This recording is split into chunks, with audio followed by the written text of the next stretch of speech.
আমি তো মনে করছিলাম 48টাই তফসিল এখানে ধরিয়ে দেবে, পক্ষে 47টা।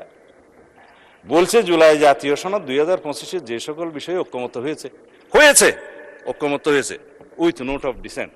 কিন্তু এখানে নোট অফ ডিসেন্টের প্রশ্নটা কোথায়? এখানে নোট অফ ডিসেন্টের অংশটা কোথায়? আপনি প্রস্তাবটা করলেন আর নোট অফ ডিসেন্ট সহ যেভাবে আমরা ঐক্যমত হয়েছে সেটা লিখলেন না। তার মানে এটা হচ্ছে একটা জাতীয় প্রতারণা দলিল। এখানে বলছে দফা 4 অনুযায়ী গণভোটের ব্যালটে উত্থাপিত 4টি প্রশ্নের প্রত্যেকটিতে আপনি আলাদাভাবে হ্যাঁ অথবা না দেওয়ার বিধান, এই হ্যাঁ অথবা না দেওয়ার বিধান এইটা সংবিধান সংশোধনের প্রশ্নে জড়িত, এই পার্লামেন্টের সার্বভৌমত্ব লঙ্ঘনের সাথে জড়িত। সেই প্রশ্নই আপনি গণভোটে দিতে পারেন। যদি দিয়েও থাকেন 4টা গণভোটের প্রশ্ন, আমাকে কেন বাধ্য করা হলো একটা জবাব দিতে হবে হ্যাঁ অথবা না?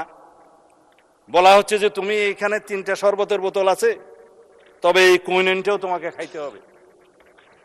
মা ছেলেকে ট্যাবলেট খাওয়াতে পারছে না বেশি তিতা, তো কলা খায় ছেলে, কলার ভিতরে কুইনেনটা ঢুকাই দিল ছেলে, এবং খাওয়ার সময় দেখলো এটা তিতা তিতা লাগে, তার ওটা দূর করে বাইর করে ফেলাই দিল।